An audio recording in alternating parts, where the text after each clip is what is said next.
नमस्कार मित्रों, स्वागत है आपका। मैं के सोनी और हम लोग जो टॉपिक कर रहे हैं वो आपको पता ही है।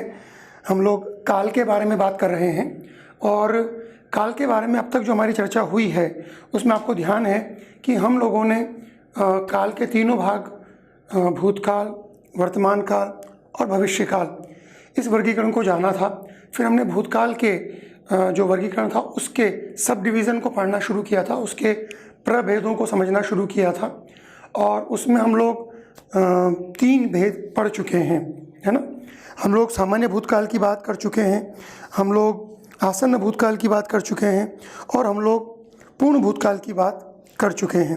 पूर्ण भूतकाल में आपको ये ध्यान होगा कि क्रिया का वह रूप जिससे यह ज्ञात हो कि क्रिया को हुए काफ़ी समय हो चुका है ना। सिकंदर ने भारत पर आक्रमण किया था, या मैंने फिर इसके कुछ आपको अलग स्वरूप भी बताए थे कि तुमने मेरी सहायता न की होती तो मेरा काम बिगड़ ही चुका था, या मैं आपसे यह कहने आया था कि मैं जा रहा हूँ।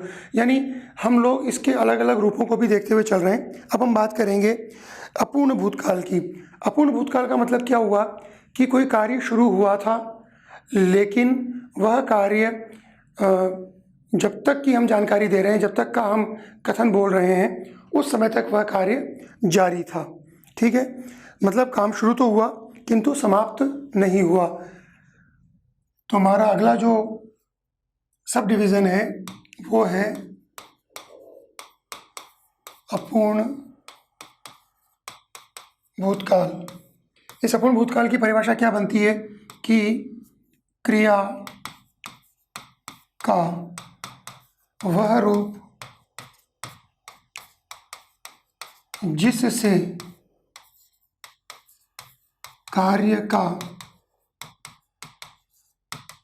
प्रारंभ होना तो ज्ञात हो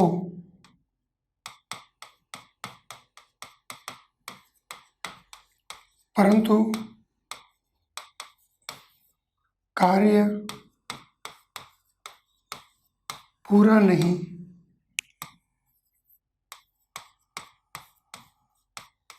हुआ हो। क्या कहा मैंने कि क्रिया का वह रूप जिससे कार्य का शुरू होना, है ना, कार्य का प्रारंभ होना तो ज्ञात हो किंतु जिससे ये ज्ञात न हो कि कार्य समाप्त हुआ, यानी कार्य समाप्त नहीं हुआ, कार्य चलता रहा। अर्थात क्रिया के बीते समय में, अर्थात क्रिया के बीते समय में यानी गुजरे हुए समय में निरंतर जारी रहने का बोध हो।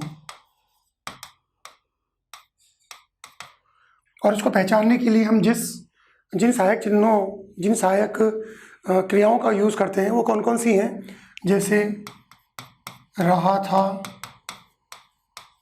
रही थी, रहे थे इत्यादि।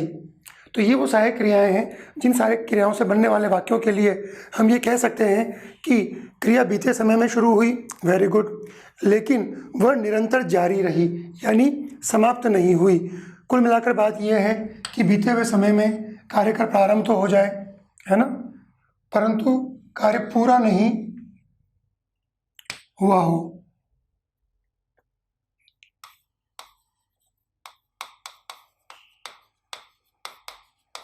ये जोड़ना जरूरी है बीते हुए समय में। ठीक है, अब हम लोग इसके कुछ उदाहरण देखते हैं। वो उदाहरण कौन कौन से हैं, जैसे हम कहें रमा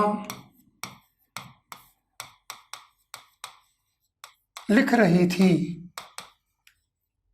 इससे ज्ञात तो होता है कि उसने काम शुरू कर दिया लेकिन कार्य पूर्ण नहीं हुआ, कार्य चल रहा था जिस समय का ये उल्लेख कर रहा है। वह जा रहा था, वह जा रहा था, इस तरह से खा रहा था, खेल रहे थे, जा रहे थे, आ रहे थे, पढ़ रहे थे, सो रहे थे, इस तरह के जितने भी वाक्य बनते हैं, है ना, जिनको आप ये कह सकते हो कि पास्ट कंटिन्यूअस टेंस से संबंधित जो वाक्य थे, उन सभी चीज़ों को आप, उन सभी उदाहरणों को आप यहाँ मान सकते हो। किंतु जैसा मैंने कहा कि ये जा रहा था, जा रही थी, इनसे चीज़ों को पहचानना आसान होता है, लेकिन हम उन क्षेत्रों तक जाएंगे, हम उन उदाहरणों तक जाएंगे जिनके अंदर काल तो ये वाला लगेगा, किंतु उनका स्वरूप रहा था, रही थी से भिन्न होगा। उसको समझने का प्रयास करते हैं। देखिए, भूतकाल में यदि कोई काम बार बार होता है, उसको भी हम इसी में अपूर्ण भूतकाल में ही रखेंगे। ठीक है, तो विशेष में पहला, भूतकाल में यदि कोई कार्य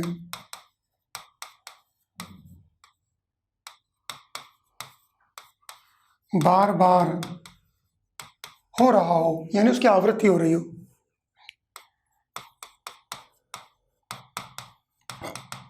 तो उसे व्यक्त करने के लिए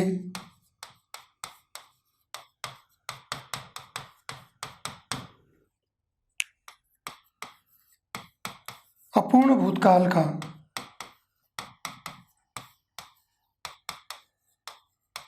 प्रयोग करते हैं। क्या मतलब निकला कि भूतकाल के अंदर कोई काम यदि बार बार रिपीट हो रहा हो, एक काम बार बार किया जा रहा हो, तो उसको जब हम व्यक्त करेंगे, उसको जब हम लिखेंगे, उसको जब हम कहेंगे, उस समय हम अपूर्ण भूतकाल का प्रयोग करते हैं। उदाहरण लेते हैं, जहाँ जहाँ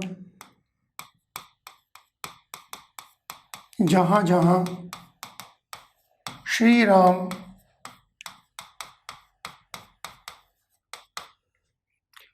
जाते थे, वहाँ वहाँ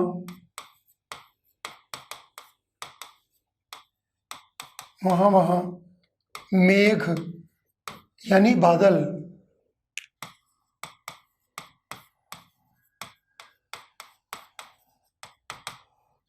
छाया करते थे।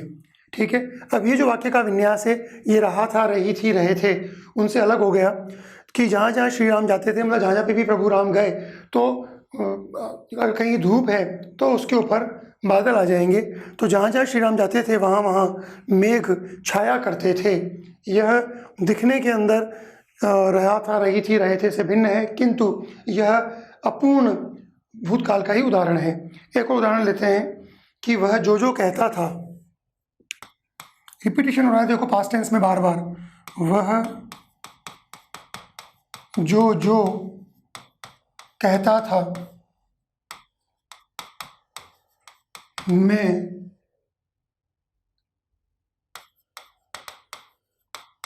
उसका उत्तर देता था।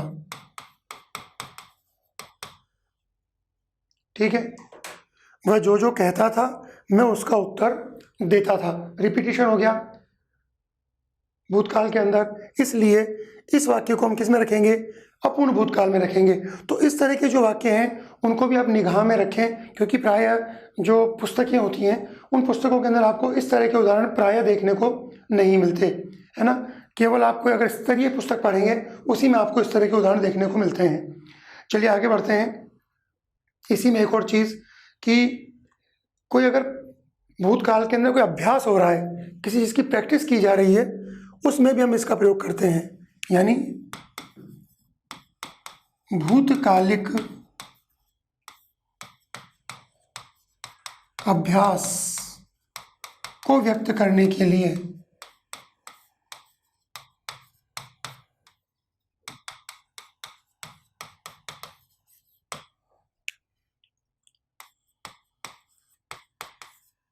अपूर्ण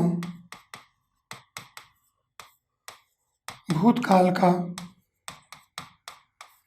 प्रयोग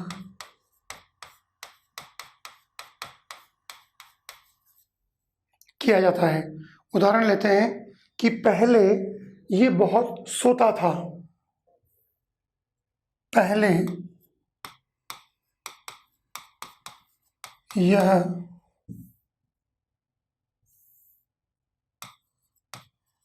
बहुत सोता था, या हम क्या कह सकते हैं,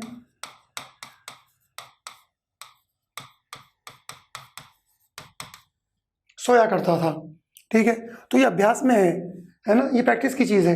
वो पिछले उन सालों में रोज़ यही काम करता था, है ना।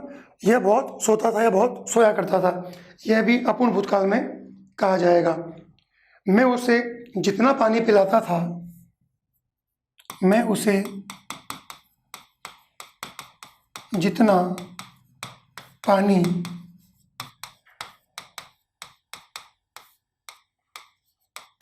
पिलाता था उतना वह पीता था।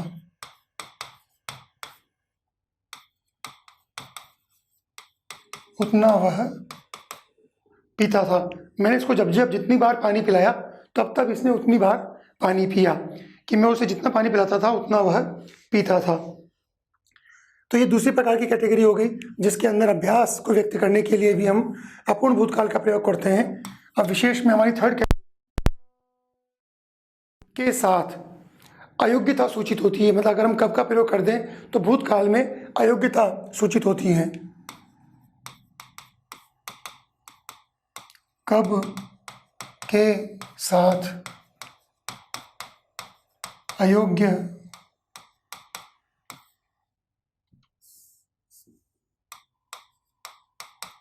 अयोग्यता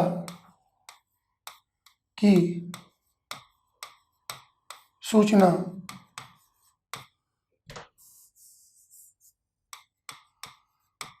अपूर्ण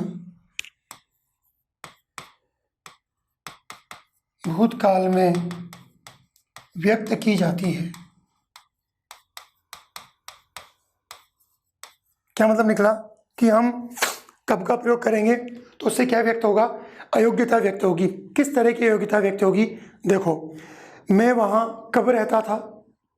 जैसे किसी ने कहा कि भाई सोनी जी आप तो उस समय वहाँ रहते थे, आप तो दिल्ली रहते थे, तो मैं पूछूंगा भाई मैं वहाँ कब रहता था। तो ये जो मैंने वाक्य बनाया, यह वाक्य भी किस में रखा जाएगा, अपूर्ण भूतकाल में रखा जाएगा।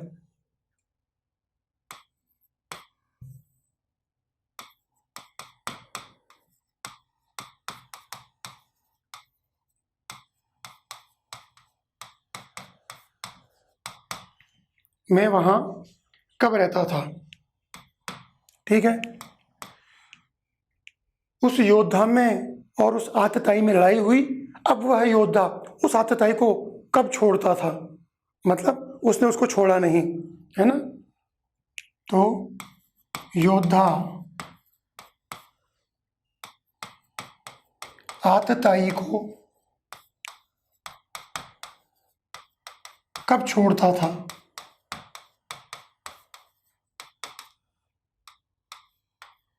कब छोड़ता था। राजा की आंखें इस पर कब ठहर सकती थी,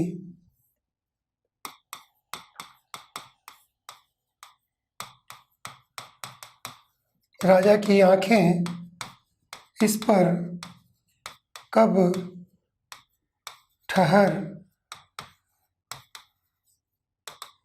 सकती थी। ठीक है, यह जो वस्तु है, यह जो हीरा है, ये इस लायक नहीं था, इसलिए राजा की आंखें इस पर कब ठहर सकती थी, नहीं ठहर सकती थी। तो कुल मिलाकर इसमें कब से हमने क्या क्या प्रयोग किया कि कब छोड़ता था यानी नहीं छोड़ता था, कब रहता था यानी कि नहीं रहता था। ये क्या चीज़ें हैं, ये अयोग्यता है। रहना, रहने की योग्यता, कब रहना, है ना, रहने की योग्यता नहीं रही, नहीं रहता था। कब छोड़ता था यानी कि नहीं छोड़ता था, छोड़ने की योग्यता समाप्त हो गई। इस पर कब ठहर सकती थी यानी आंखों के ठहरने की योग्यता समाप्त हो गई। किससे, कब से। तो कब के साथ में अयोग्यता की सूचना अपूर्ण भूतकाल में व्यक्त की जाती है। और वैसे अपूर्ण भूतकाल का एक साधारण प्रयोग तो वो है ही सही, रहा था, रही थी, रहे थे, ठीक है। उसके अलावा मैंने आपको 2-3 इसके उदाहरण और देने का प्रयास किया, ताकि परीक्षा के अंदर यदि जटिल प्रश्न बनता है, यदि परीक्षा के अंदर वो कठिन सवाल बनाते हैं, तो आप उसको भी सॉल्व करने की स्थिति में रह सको। हमारा अगला जो वर्गीकरण आएगा वह आएगा संदिग्ध भूतकाल।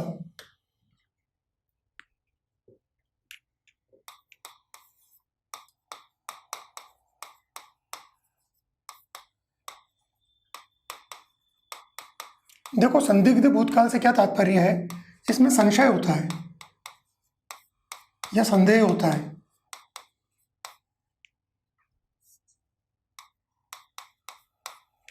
संदेह या संशय ये इसमें दिखाई देगा। मतलब क्रिया का वह रूप जिसमें हम निश्चित रूप से नहीं कह सकते कि यह कार्य भूतकाल के अंदर पूरा हुआ था या नहीं हुआ था।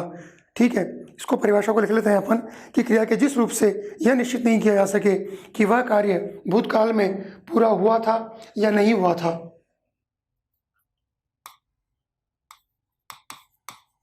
क्रिया के जिस रूप से यह निश्चित नहीं किया जा सके कि क्रिया की कार्य कह दो, क्रिया कह दो, व्यापार कह दो, एक ही बात है कि कार्य भूतकाल में पूरा हुआ था या नहीं। मामला क्लियर नहीं है यानी संशय है। मामला क्लियर नहीं है यानी संदेह है कि यह काम बीते हुए समय में हुआ था कि नहीं हुआ था, उसी पर संदेह कर रहे हैं। यानी हम ये भी कह सकते हैं कि कार्य के बीते हुए समय में होने पर संदेह या संशय व्यक्त करना। मतलब बीते हुए समय में हुआ, बीते हुए समय की बात आ गई, इसका मतलब ये हुआ कि हम बात कर रहे हैं भूतकाल की और बीते हुए समय में उस कार्य के होने पर संदेह और संशय कर रहे हैं, तो ऑब्वियसली समझ में आना चाहिए कि संदिग्ध भूतकाल है, उसमें संदेह आ गया है, उसमें कोई ना कोई संशय आ गया है। ठीक है, और इसको समझने के लिए हम ये कह सकते हैं कि जैसे हमने सामान्य भूतकाल को पढ़ा था, सामान्य भूतकाल में हमने किस चीज़ को देखा था कि जैसे मान लीजिए सुरेश गया, या हमने जो उदाहरण लिया था वो था शीला ने पुस्तक पढ़ी, है ना। लेकिन अगर हम इसके अंदर संदेह जोड़ दें, संशय जोड़ दें, यानी सामान्य भूतकाल की क्रिया के साथ में यदि हम, है ना, होगा, होगी और होगे इस तरह की सहायक क्रियाओं का प्रयोग कर लें तो वह संदिग्ध भूतकाल के अंदर आ जाएगा। जैसे इसमें सामान्य भूतकाल की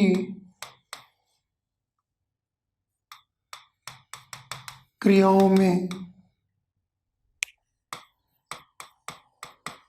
होगा, होगी, होगे इत्यादि का प्रयोग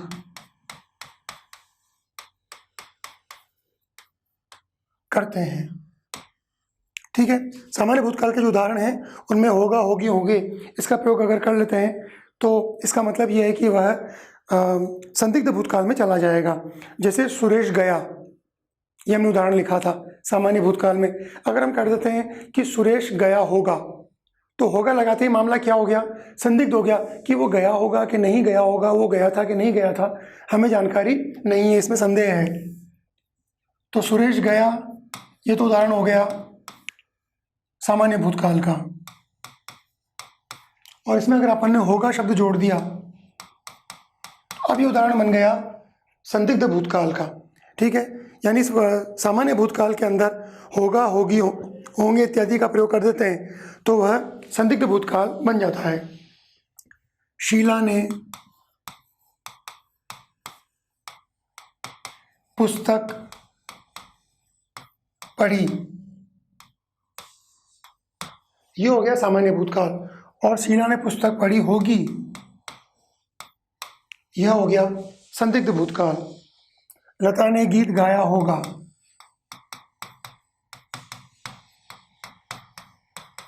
तो लता ने गीत गाया सामान्य भूतकाल और लता ने गीत गाया होगा संदिग्ध भूतकाल।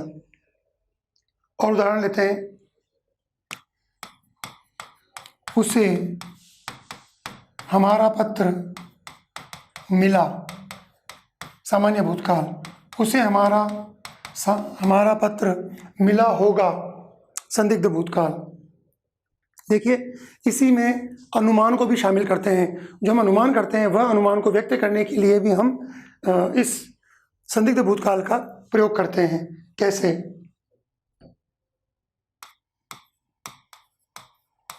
ठंडी हवा चल रही है ना? ठंडी हवा चल रही है।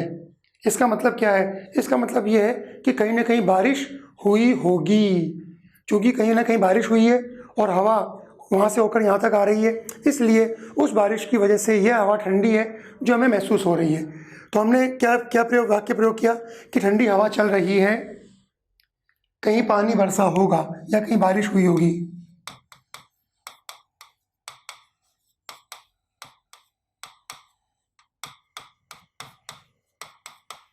यानी हमने अनुमान किया कि ऐसा हुआ, ये धुआं दिख रहा है, कहीं ना कहीं आग लगी होगी, कहीं ना कहीं आग लगी होगी। तो किस में रख दिया अपन ने उसको? किस, हमारा जो वाक्य विन्यास था वो किस तरह का बना? वो बना संदिग्ध भूतकाल का। ठीक है ना? चलिए, कि अगर धुआं दिख रहा है तो कहीं ना कहीं आग लगी होगी। इसी प्रकार जिज्ञासा को व्यक्त करने के लिए भी हम लोग इसी प्रकार के शब्दों का प्रयोग करते हैं। जैसे जिज्ञासा के अंदर एक जिज्ञासा लेते हैं कि श्री कृष्ण ने गोवर्धन कैसे उठाया होगा। ठीक है, कि श्री कृष्ण ने गोवर्धन कैसे उठाया होगा। तो ये जिज्ञासा व्यक्त की जा रही है। या मान लीजिए राइट बंधुओं ने सबसे पहले हवाई जहाज का आविष्कार किस तरह से किया होगा। मानव ने सबसे पहले अग्नि पर नियंत्रण कैसे किया होगा। मनुष्य ने खेती करना कैसे सीखा होगा। तो जितने भी सवाल हैं, ये सारे सवाल, मतलब सारे उदाहरण जिनमें हम होगा, होगी, होगे का प्रयोग कर रहे हैं, ये किस में रखे जाएंगे? संदिग्ध भूतकाल में रखे जाएंगे। भले ही इनका प्रयोग हम किसी भी रूप में कर रहे हों, चाहे वर्तमान में कर रहे हों, चाहे भूतकाल के लिए कर रहे हों। इसी प्रकार यदि हम किसी व्यक्ति का अपमान या तिरस्कार करते हैं तो उसके लिए भी हम संदिग्ध भूतकाल का ही प्रयोग करते हैं। जैसे रमेश को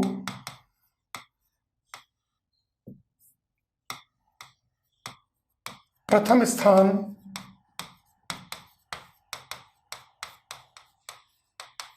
मिला है। मतलब एक व्यक्ति से पूछा, रमेश और वो सुरेश दोनों एक ही क्लास में थे, तो सुरेश को बड़ी उम्मीद थी कि वो फर्स्ट क्लास पास होगा, वो फर्स्ट रैंक पर आएगा, लेकिन वो नहीं आया। ठीक है, तो उससे किसी ने पूछा कि क्या रमेश को प्रथम स्थान मिला है? तो सुरेश क्या जवाब देगा? मिला होगा। क्या कहा उसने? मिला होगा। तो मिला होगा जो वाक्य है, इसका वाक्य विन्यास क्या कह रहा है? इसकी संरचना क्या कह रही है? इसकी संरचना यह कह रही है कि यह संदिग्ध भूतकाल में बन चुका है। मतलब रमेश को प्रथम स्थान मिला होगा, संदिग्ध भूतकाल का उदाहरण। चलिए अगले चरण पर चलते हैं। हमारा भूतकाल का अंतिम जो प्रभेद है वह है हेतुमद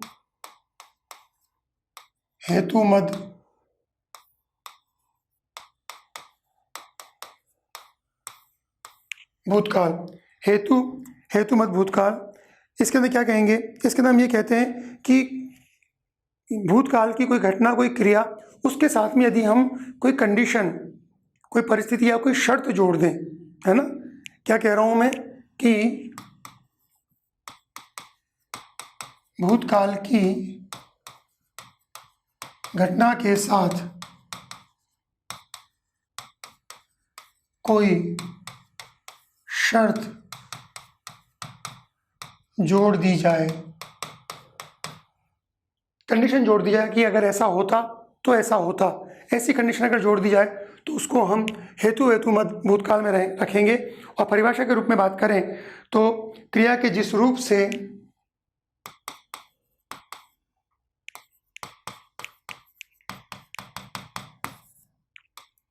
क्रिया के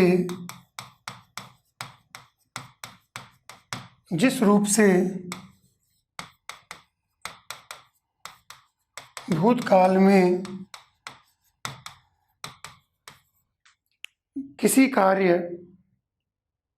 या व्यापार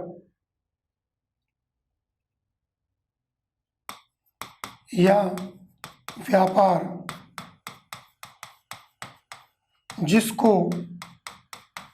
होना तो था परंतु हुआ नहीं,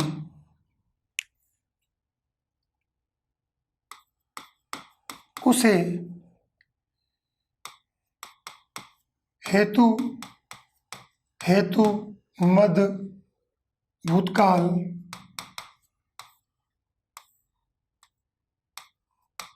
कहते हैं। मतलब कोई काम था जो भूतकाल के अंदर होना तो था लेकिन हुआ नहीं, है ना। और इस बात को व्यक्त करने के लिए कि कार्य को होना तो था किंतु हुआ नहीं, हम क्या करते हैं, हम कोई ना कोई कंडीशन रखते हैं, हम कोई ना कोई शर्त रखते हैं कि ऐसी कंडीशन थी इसलिए ऐसा नहीं हुआ, ऐसी कंडीशन थी इसलिए ऐसा हुआ। तो वह जो घटना है जिसमें हम किसी कंडीशन को रखें या किसी घटना के साथ में किसी शर्त को जोड़ दें तो उसे हम हेतु हेतुमत भूतकाल का उदाहरण मानेंगे। जैसे वह पत्र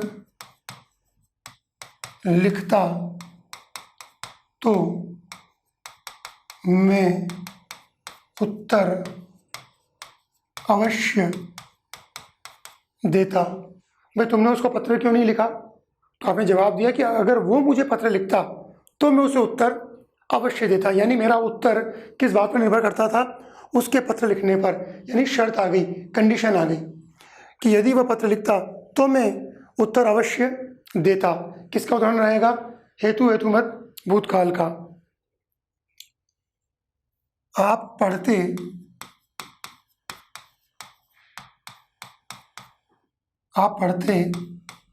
तो प्रथम स्थान प्राप्त करते। यानी आपको प्रथम स्थान नहीं मिला। क्यों नहीं मिला? क्योंकि आपने उतनी पढ़ाई नहीं की जो प्रथम स्थान पाने के लिए आवश्यक थी। यानी यदि आप पढ़ते तो प्रथम स्थान प्राप्त करते। यह वाक्य हेतु हेतुमत भूतकाल में, क्योंकि कंडीशन है, पास्ट टेंस की घटना है, होनी चाहिए थी, नहीं हुई। आपको प्रथम स्थान पर आना चाहिए था, नहीं आए। बात अब वर्तमान की नहीं चल रही है, भूतकाल की चल रही है। और प्रथम स्थान प्राप्त नहीं करने के पीछे रीजन क्या था? कोई ना कोई शर्त थी। क्या शर्त थी? पढ़ने की। तो पढ़ाई नहीं की इसलिए प्रथम स्थान प्राप्त नहीं किया। चलिए इन दो उदाहरणों से हम इस चीज को समझ पाएंगे। आगे बढ़ते हैं। अब हम बात करेंगे वर्तमान काल के ऊपर। वर्तमान काल की स्थिति क्या है? वर्तमान काल में आपको बिल्कुल क्लियर होना चाहिए कि क्रिया के जिस रूप से हमें इस समय, जिस समय वह कथन कहा जा रहा है, उस समय उस कार्य या उस क्रिया के जारी रहने का बोध हो, उस कार्य के होने का बोध हो, उसको हम वर्तमान काल में रखते हैं। तो अब हम काल विभाजन के दूसरे भाग पर आ गए। पहला विभाजन क्या था? भूतकाल। दूसरा वर्तमान काल और तीसरा भविष्य काल। तो हम इस समय चल रहे हैं दूसरे काल विभाजन पर और उसके प्रभेदों के बारे में बात करेंगे, उपभेदों के बारे में बात करेंगे। तो ये हमारी सेकंड कैटेगरी है, वर्तमान काल। परिभाषा क्या कहती है कि क्रिया के जिस रूप से कथन कहने के समय या इस समय या वर्तमान समय, क्रिया के जिस रूप से कथन कहने के समय या इस समय या वर्तमान समय में कार्य के होने का बोध हो तो वर्तमान काल होता है। क्या निकला कि जब कथन कहा जा रहा है उसी समय कार्य के होने का बोध हो रहा है। ठीक है ना। जैसे कि वह पढ़ता है, वह खाता है, वह पढ़ रहा है ना, वह सो रहा है। तो इसमें जितने भी वाक्यों का प्रयोग कर रहे हैं ये सारे वाक्य इस समय चल रहे हैं। अब इसके प्रभेदों के बारे में बात करें तो जैसा हमने भूतकाल में बात की थी, भूतकाल के अंदर प्रथम भेद क्या था उसका, सामान्य भूतकाल। ठीक इसी प्रकार वर्तमान काल में भी हम क्या बात करेंगे, सामान्य वर्तमान काल की। पहला जो इसका प्रभेद है वह है सामान्य वर्तमान काल। और सामान्य वर्तमान काल की परिभाषा में हम क्या लिखेंगे कि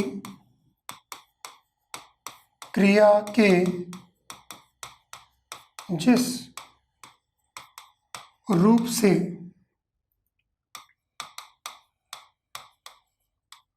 सामान्यतः चल रहे काल में कार्य के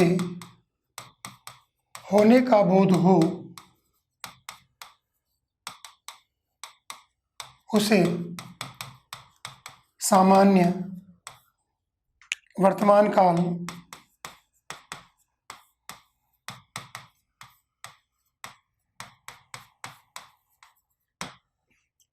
कहते हैं। मतलब सामान्यतः जो वर्तमान काल है उसमें अगर किसी काम के होने का बोध होता है, उस काम में चलते समय में किसी काम के होने का बोध होता है तो उसको हम सामान्य वर्तमान काल कहेंगे। और इसमें हम जिन सहायक क्रियाओं का प्रयोग करते हैं, ता है, ती है और ते है। ठीक है कि मोहन खाता है, सुनीता गाती है ना, बच्चे खेलते हैं। इन सारे वाक्यों के अंदर क्या है, इन सारे वाक्यों में ता है, ती है, ते है, इनका प्रयोग हो रहा है। तो इसका मतलब ये हुआ कि ये सामान्य वर्तमान काल के अंदर रखे जाएंगे। यानी इसमें सबसे इम्पोर्टेंट चीज़ ये है कि बोलते समय या बोलने के समय की घटनाओं का उल्लेख किया जाता है।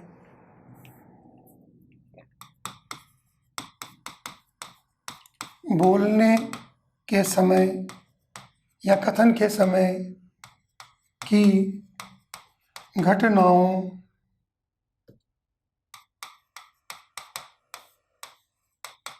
का उल्लेख, जिस समय बोल रहे हैं उस समय घटना चल रही है। जैसे सुरेश खाना खाता है, सुरेश खाना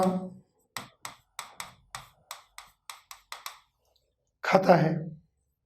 जैसे वे आपको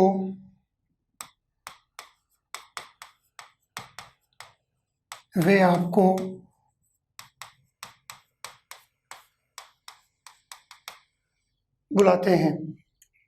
सुरेश खाना खाता है, वे आपको बुलाते हैं, सुनीता गाना गाती है, बच्चे खेलते हैं। ये सारे जो उदाहरण हैं ये इसी में रखे जाएंगे। इसके अलावा हम और क्या करते हैं, इसके अलावा जो यूनिवर्सल ट्रुथ हैं, है ना, यूनिवर्सल ट्रुथ यानी ऐसे सत्य जिनको हम किसी भी रूप में असत्य साबित नहीं कर सकते, जो अटल सत्य हैं, है ना। अटल सत्यों को व्यक्त करने के लिए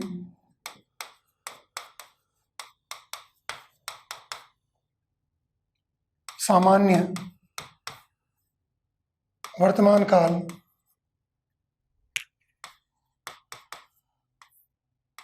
का प्रयोग होता है। यानी जो ध्रुव सत्य हैं, जो अटल सत्य हैं, जो यूनिवर्सल ट्रुथ हैं, सार्वभौमिक सत्य जो हैं, उनको व्यक्त करने के लिए हम सामान्य वर्तमान काल का प्रयोग करते हैं। जैसे सूर्य पूर्व दिशा में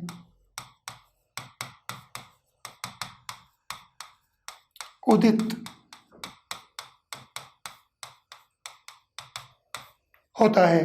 ता है, ती है, ते है ना। सूर्य पूर्व दिशा में उदित होता है। लेकिन ध्यान रखिए, ता है, ती है, ते है ये हमेशा काम नहीं करता है। जैसे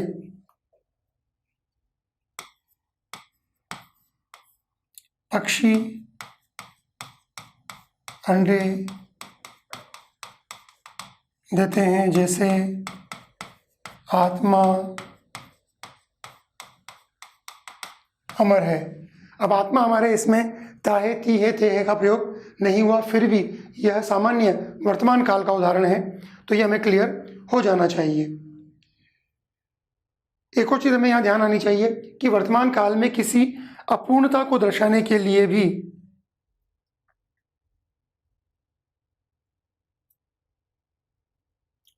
वर्तमान काल की किसी अपूर्णता को दर्शाने के लिए भी हम सामान्य वर्तमान काल का प्रयोग करते हैं।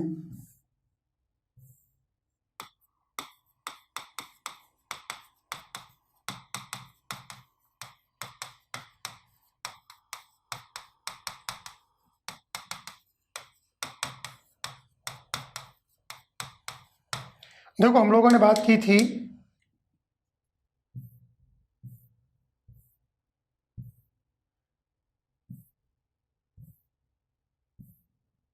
अपूर्ण भूतकाल की। अपूर्ण भूतकाल में क्या बात की थी हमने कि क्रिया का वह रूप जिससे बीते हुए समय में कार्य के प्रारंभ होना तो ज्ञात हो, परंतु कार्य पूरा नहीं हुआ हो, यानी रहा था, रही थी, रहे थे, इस तरह का जो प्रयोग है वह प्रयोग अपूर्ण भूतकाल कहलाता है।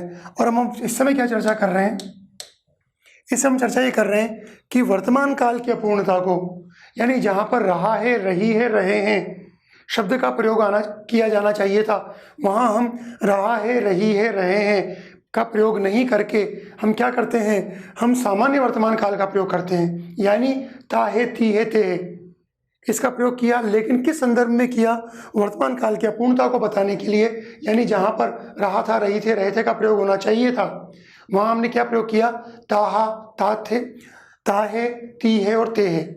कैसे किया जरा देखते हैं इसको। जैसे पंडित जी स्नान करते हैं।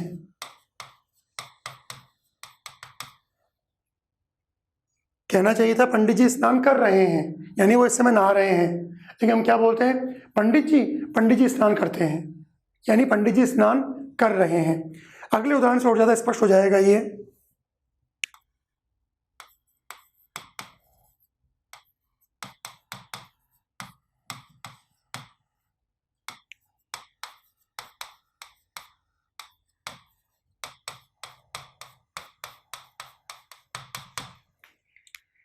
कोई फंक्शन चल रहा है, मंच के ऊपर जो संचालक है वो खड़ा हुआ है, सामने ऑडियंस है, और इतने में कोई धर्मेंद्र जी नाम के व्यक्ति आते हैं, मान लो फिल्म स्टार धर्मेंद्र ही आ रहे हैं। तो ये प्रयोग काफ़ी हद तक अंग्रेजी वाला भी है कि हम क्या कहते हैं, हियर ही कम्स, कि इधर श्री धर्मेंद्र जी आते हैं, और इतने में धर्मेंद्र जी सामने आ गए, यानी धर्मेंद्र जी उस समय आ रहे हैं। लेकिन वो ये नहीं कहता, संचालक ये नहीं कहता कि धर्मेंद्र जी आ रहे हैं, वो क्या कहता है कि श्री धर्मेंद्र जी मंच पर पधारते हैं, यह देखिए श्री धर्मेंद्र जी मंच पर पधारते हैं, और इतने में धर्मेंद्र जी सामने आ गए। यानी असल में क्या था,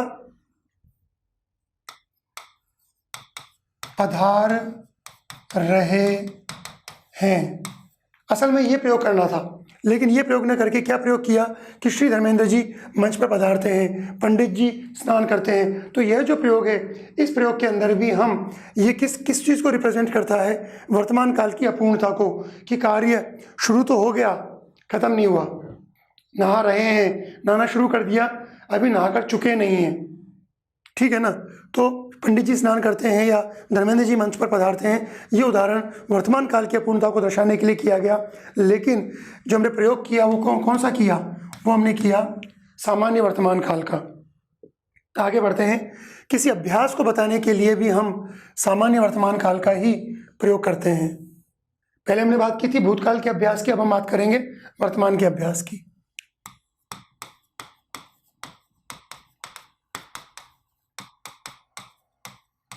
अभ्यास को दर्शाने हेतु सामान्य वर्तमान काल का प्रयोग होता है।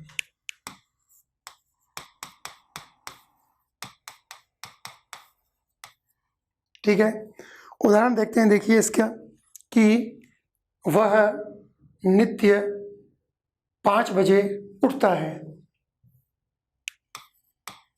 अभ्यास में आ रहा है ना, प्रैक्टिस में, रोज उठना उसकी प्रैक्टिस में है।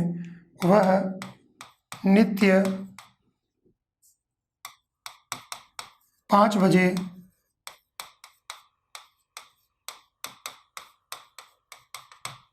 उठता है।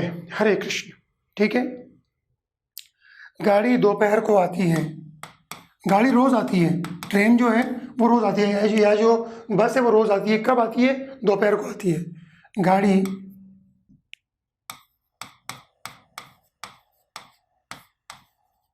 दोपहर को आती है ना। तो ये क्या चीज़ है? ये अभ्यास है, ये प्रैक्टिस है, ये रोज हो रहा है ये काम, है ना। उसको बताने के लिए भी हमने सामान्य वर्तमान काल का जो वाक्य विन्यास है उसका प्रयोग किया। इसी प्रकार संकेतवाचक वाक्यों के अंदर भी सामान्य वर्तमान का प्रयोग करते हैं।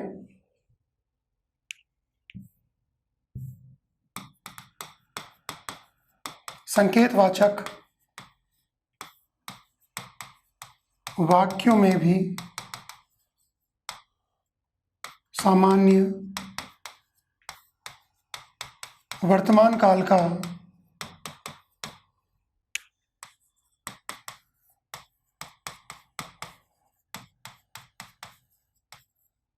प्रयोग करते हैं। यानी कोई संकेत हमें मिल रहा है उस वाक्य के अंदर, उसको दर्शाने के लिए हम क्या करेंगे? हम सामान्य वर्तमान काल का प्रयोग करेंगे। जैसे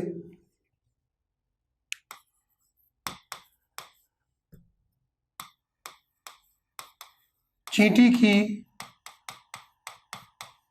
मौत आती है तो उसके पर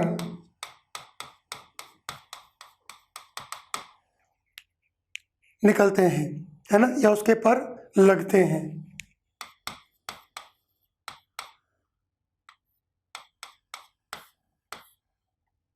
चींटी की मौत आती है तो उसके पर लगते हैं, या चींटी की मौत आती है तो उसके पर निकलते हैं। यानी जब जब भी उसके पंख निकलेंगे, किसके? चींटी के, तो क्या होगा? चींटी उड़ेगी और वो मर जाएगी, अपने आप को वो संभाल नहीं पाएगी। तो चींटी की मौत आती है तो उसके पर निकलते हैं। ये क्या है? संकेत है कि पर निकलने लग गए। इसका मतलब यह है कि अब इनकी मौत निश्चित है।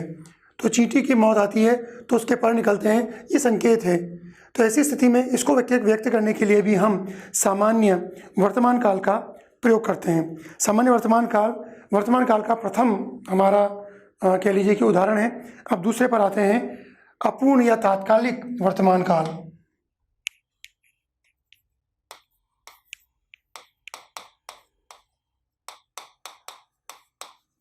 तात्कालिक अथवा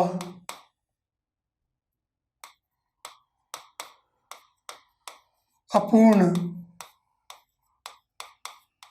वर्तमान काल। अपूर्ण वर्तमान काल से क्या मतलब है? कि यह काम प्रारंभ तो हुआ, कब? कथन कहने के समय में, किंतु पूरा नहीं हुआ, यानी जारी था। क्या मतलब कहा? इसकी परिभाषा क्या बनेगी? कि क्रिया का वह रूप जिससे कथन करने के समय या इस समय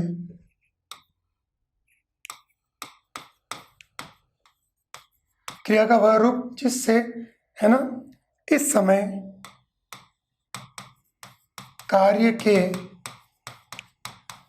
निरंतर रहने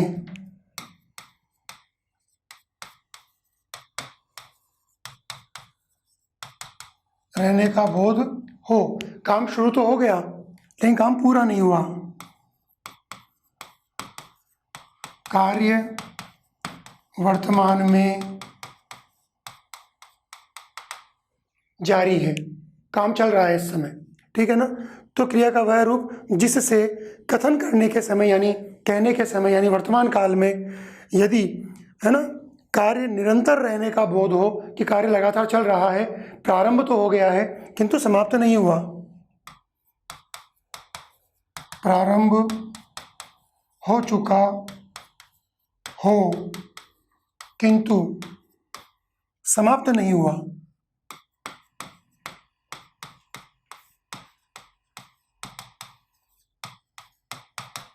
ठीक है ना। उसको व्यक्त करने के लिए हम क्या करते हैं, हम इस तात्कालिक या अपूर्ण वर्तमान काल का प्रयोग करते हैं। अब उदाहरण लेते हैं, देखो मित्रों इसके कि अच्छा, इसको पहचानने के लिए क्या इसमें सहायक क्रिया लगाई जाएंगी। रहा है,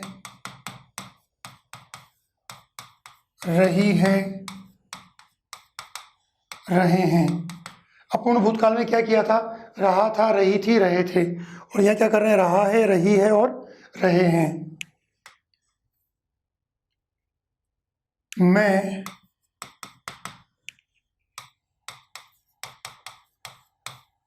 मैं जा रहा हूँ, मैं खा रहा हूँ, मैं पढ़ रहा हूँ, ठीक है, मैं जा रहा हूँ। तो ये कार्य शुरू तो हो गया लेकिन समाप्त नहीं हुआ। शीला पुस्तक पढ़ रही है, शीला पुस्तक पढ़ रही है। वह नहा रहा है,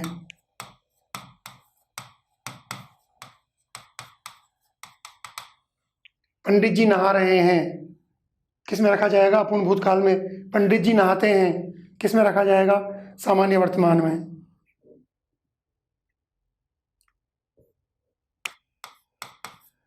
तुम कब आ रहे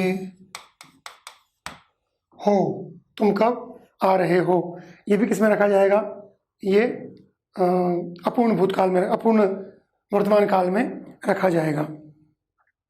चलिए अगली कैटेगरी लेते हैं।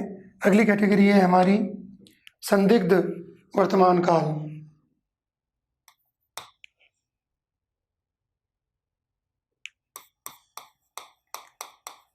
संदिग्ध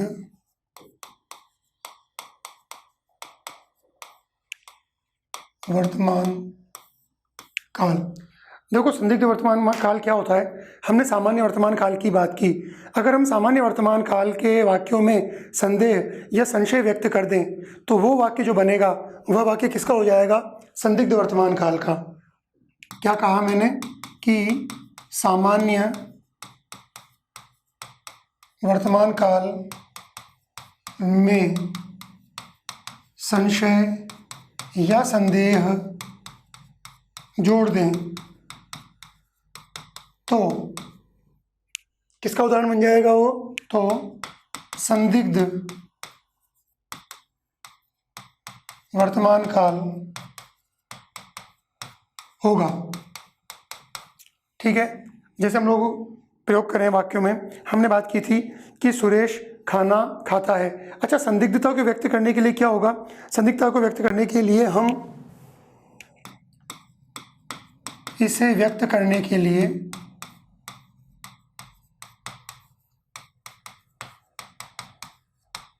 होगा, होगी, होगे इत्यादि सहायक क्रियाओं का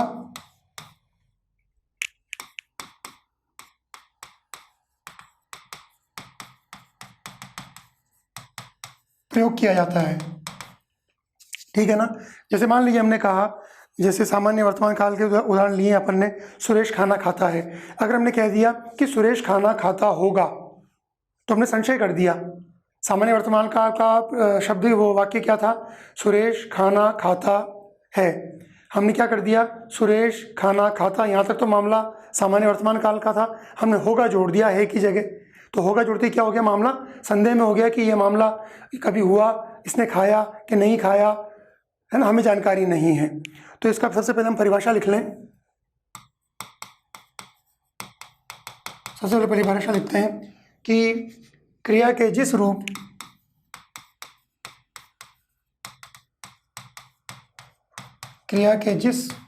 रूप से वर्तमान काल में कार्य के होने अथवा न होने के संबंध में संशय या संदेह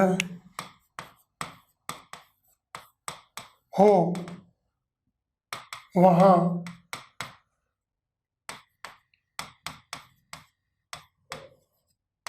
संदिग्ध वर्तमान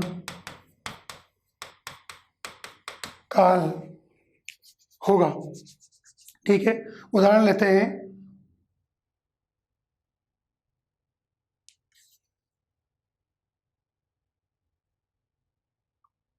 सुरेश खाना खाता है करती तो हो जाएगा सामान्य वर्तमान का। सुरेश खाना खाता होगा, वी डोंट नो, हमें पता नहीं है कि वो खा रहा है कि नहीं खा रहा है इस समय, लेकिन सुरेश खाना खाता होगा, संशय आ गया, संदिग्ध वर्तमान का उदाहरण। लता गाना गाती होगी, गाड़ी आती होगी, पता नहीं है, काम होगा कि नहीं होगा पता नहीं, आती होगी।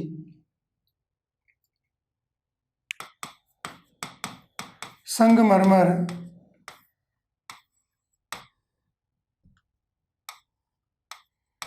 खदान से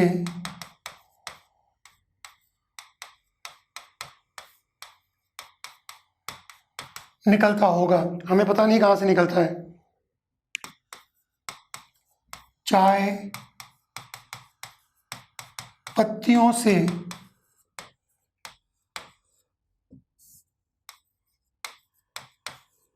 बनती होगी, मतलब हो सकता है तने की छाल से बनती हो सकता है जड़ से बनती हो, हमें पता नहीं, तो हमने क्या कहा, चाय पत्तियों से बनती होगी, संदेह है इस मामले में। और यहाँ पर भी हम उदासीनता और तिरस्कार को व्यक्त करते हैं, उदासीनता या तिरस्कार को, कि हमें किसी व्यक्ति से फर्क नहीं पड़ता, उसको हम उदासीन हैं उसके प्रति, या हम किसी का अपमान कर रहे हैं, तिरस्कार कर रहे हैं, कि यहाँ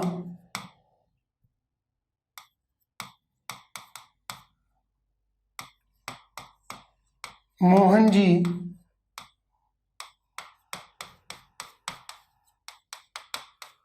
आते हैं, यहाँ मोहन जी आते हैं, तो जवाब क्या है, आते होंगे।